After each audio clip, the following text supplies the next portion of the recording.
सभी साथियों को प्यार भरा नमस्कार।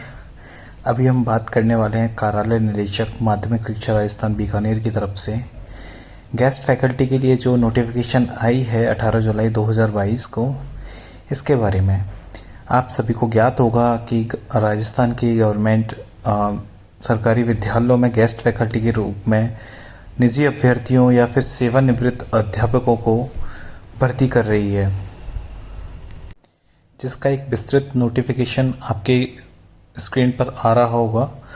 हम मुख्य रूप से बात करने वाले हैं यहाँ पर इस गेस्ट फैकल्टी के लिए योग्यताओं की, वेतन की और किस किस पदों पर, किन किन पदों पर इनकी भर्ती की जाएगी, इस बारे में मैं कई ग्रुप्स में प्राय यह देखने के लिए आया है कि अभ्यर्थियों को अभी भी इस भर्ती के लिए संशय की स्थिति बनी हुई है। अभ्यर्थियों के बीच में उनको नहीं पता कि किस संदर्भ में ये बात की जा रही है, आपको रोज़गार मिलेगा नहीं मिलेगा, कौन कौन इसके लिए एलिजिबल है।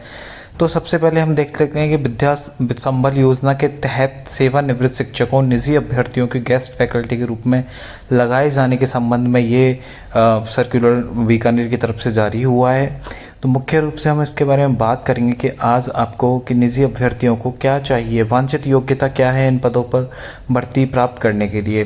तो सबसे पहले हम बात कर लेते हैं कि विज्ञप्ति क्या है, क्या नहीं है। तो पदवार न्यूनतम वांछित योग्यता की अगर हम बात करते हैं तो सबसे सर्वप्रथम आपके स्क्रीन पर दिख रहा होगा व्याख्याता। जो व्याख्याता जीव विज्ञान का आप देख पा रहे हैं, इसके लिए जो प्रशिक्षक अर्हता है, प्रशिक्षक अर्हता आपकी रहेगी बीएड, जिसे हम डिप्लोमा कहते हैं। आपकी जो डिप्लोमा रहेगी वो रहेगी बीएड आपको चाहिए। और जो शैक्षिक अर्हता है, एकेडमिक अर्हता आपकी जो रहेगी वो रहेगी एमए, एमएससी, एमकॉम, इस प्रकार से स्नाकोत्तर जिसे हम बोलते हैं। और समतुल्य परीक्षा, स्नाकोत्तर के समतुल्य कोई परीक्षा आपने अगर पास की है तो वो आपके साथ रहेगी। तथा स्नातक से तात्पर्य आपका बीए, बीएससी से है। एवं संबंधित विषय जो है, संबंधित विषय का जो ये ऑप्शन दिया हुआ है, इन्होंने लिखा हुआ है संबंधित विषय, ये वही सब्जेक्ट होनी चाहिए जो आपके स्नातकोत्तर में रही है आपके पास। तो ये दोनों सब्जेक्ट सेम होनी चाहिए। अब बात कर लेते हैं हम सेकंड नंबर की व्याख्याता की, जिसमें भौतिक रसायन एवं गणित। इसमें भी वही अर्हता आपकी जो प्रशिक्षक अर्हता रहेगी वो बीएड रहेगी। तथा स्नाकोत्तर की जो बात मैंने आपको लास्ट वाली उसमें बताई थी कि आपके पास स्नाकोत्तर होना चाहिए तथा स्नातक उसी भी संबंधित विषय से होना चाहिए जिसमें आपने स्नाकोत्तर किया है, जिसमें आपने डिग्री प्राप्त की है। तीसरी बात हम कर लेते हैं वरिष्ठ अध्यापक की। जो वरिष्ठ अध्यापक हैं अपने, अंग्रेजी, हिंदी, गणित, तृतीय भाषा, इसमें क्या है कि आपको प्रशिक्षक अर्हता जो रहेगी वो आपकी बीएड ही रहेगी।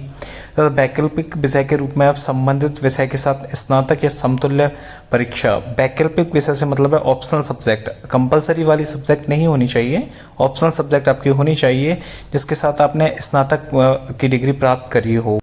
जो वरिष्ठ अध्यापक के पास आपके पास सब्जेक्ट्स लिखी हुई हैं, अंग्रेजी, हिंदी, गणित, तृतीय भाषा, इन्हीं में से एक सब्जेक्ट का वैकल्पिक विषय के रूप में आपके पास स्नातक की डिग्री होनी चाहिए। इस बात का संदर्भ ये है।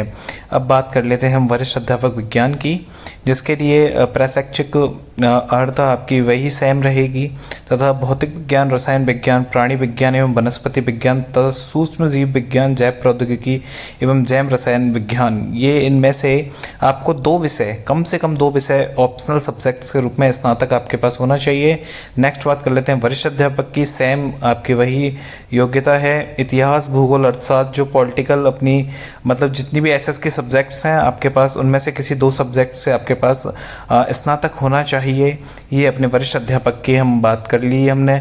इसके बाद करते हैं अध्यापक लेवल 2 की बातें। अध्यापक लेवल 2 जिसमें बीएड में न्यूनतम अंकों के साथ, इसमें एक और प्रशिक्षक अर्हता जोड़ दी गई है जिसमें बीएड में न्यूनतम अंकों के साथ रीट लेवल 2 परीक्षा उत्तीर्ण जिसकी वैधता समाप्त नहीं हो, आपके पास मतलब रीट का सर्टिफिकेट होना चाहिए जिसकी वैलिडिटी अभी तक हो, तथा न्यूनतम 50% अंकों के साथ गणित, अंग्रेजी, वैकल्पिक विषयों के साथ स्नातक। और अगली बात कर लेते हैं अध्यापक लेवल 1 की, जो 50% अंकों के साथ आपके उच्च माध्यमिक विद्यालय मतलब 12th परीक्षा उत्तीर्ण होनी चाहिए तथा डीएलएड में न्यूनतम अंकों के साथ रीट लेवल 1 परीक्षा उत्तीर्ण जिसकी वैधता समाप्त नहीं हो। मतलब कुल मिला के इसमें बात करी जा रही है यहाँ पे मुख्य रूप से रीट के सर्टिफिकेट की।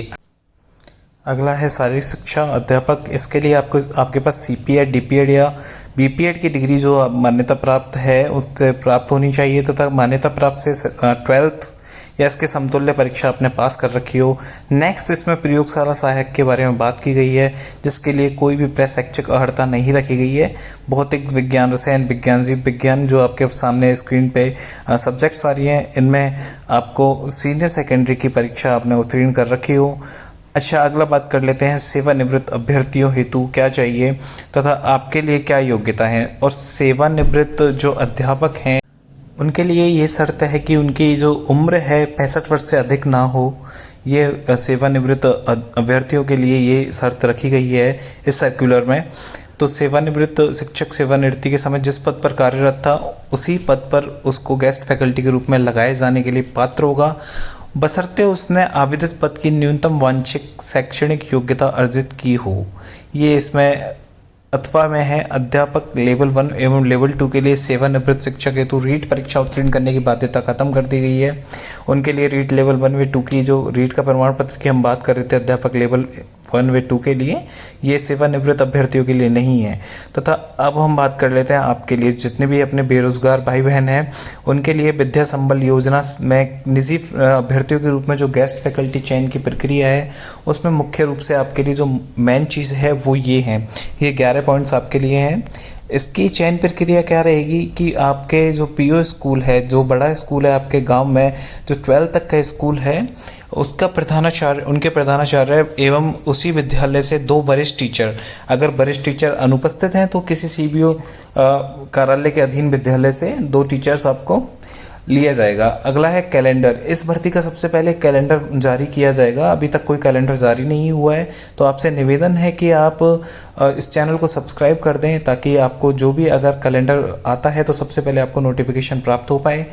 तीसरी बात कर लेते हैं हम, रिक्त पद पर रिक्तियों से अधिक अगर आवेदन प्राप्त होते हैं, जैसा कि अन्य भर्तियों में भी होता है, अगर आवेदन अधिक प्राप्त होते हैं तो वरीयता के अनुसार उनका चयन किया जाएगा। वरीयता उम्र के आधार पर भी निर्धारित की जाएगी, उम्र के आधार पर ही निर्धारित की जाएगी। और एक बात कर लेते हैं हम, जो मुख्य पॉइंट है इस भर्ती का, मुख्य से मुख्य पॉइंट है वो 75% में 25% का जो अनुपात रखा गया है शैक्षणिक योग्यता व प्रशैक्षणिक योग्यता का। जो प्रशैक्षणिक योग्यता थी वो बीएड थी तथा शैक्षणिक योग्यता आपकी एकेडमिक है। तो जो एकेडमिक योग्यता है उसके लिए 75% का वेटेज है तथा प्रशैक्षणिक के लिए 25% का वेटेज रखा गया है। इसमें आपके तब जाके मेरिट बनेगी इन अंकों के आधार पे। और 6 नंबर का जो पॉइंट है आपके स्क्रीन पर कि समान अंकवार होने की स्थिति में अधिक आयु के लाभार्थी को वरीयता में उच्च स्थान दिया जाएगा। मतलब आपके अगर किसी कैंडिडेट के और आपके मार्क्स सेम हैं तो उसकी अधिक आयु को वरीयता दी जाएगी अगर आपकी उम्र कम है तो। और आवेदन प्राप्त करने की अवधि व चयन सूची जारी करने का कैलेंडर जो मैंने पहले भी आपको बताया था निदेशालय द्वारा पृथक से जारी किया जाएगा। और अगला है चयनित अभ्यर्थियों को गेस्ट फैकल्टी के पद हेतु दिए गए प्रस्ताव पर 7 दिवस में सहमति। अगर आपका सिलेक्शन हो जाता है तो आपको 7 दिन के अंदर सहमति प्रदान करनी है। अगर आपने नहीं किया तो आपके बजाय जो अग्रिम क्रमांक के जो अभ्यर्थी होंगे उनको दिया जाएगा। एक पॉइंट इसमें रखा गया है अस्थायी तौर पर। अस्थायी तौर से मतलब है मेन जो चीज़ है अस्थायी तौर की वो मुख्य तौर पे आप समझ लें कि ये सत्रांतर मतलब 1 वर्ष के लिए, मतलब सत्र चलता है अपने विद्यालयों में उस तक के लिए है।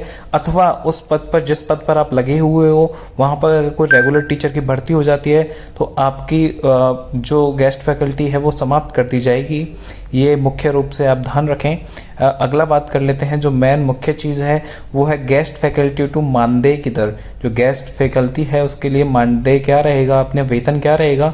तो ग्रेड 3 के लिए 1 से 8 की कक्षाएं होंगी तथा प्रति घंटा मानदेय 300 और तथा अधिकतम मासिक मानदेय 21,000 होगा। ग्रेड 3 में आपके लेवल 1 एवं लेवल 2 दोनों आते हैं। ग्रेड 2 के लिए 350, ग्रेड 1 के लिए 400 प्रति घंटा, शारीरिक शिक्षा अध्यापक 300, प्रयोगशाला सहायक के लिए 300।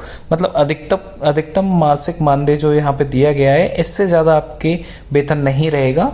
तो आप इस चीज़ को भी अपने दिमाग में रखें। और प्रति घंटा मानदेय तय रखा है कि आप इतना घंटा अगर पढ़ाते हो तो प्रति घंटा इतना रहेगा, बट मंथ का जो एंड रहेगा उसमें इससे ज़्यादा नहीं बनेगा। अधिकतम भी आपका तय कर दिया गया है।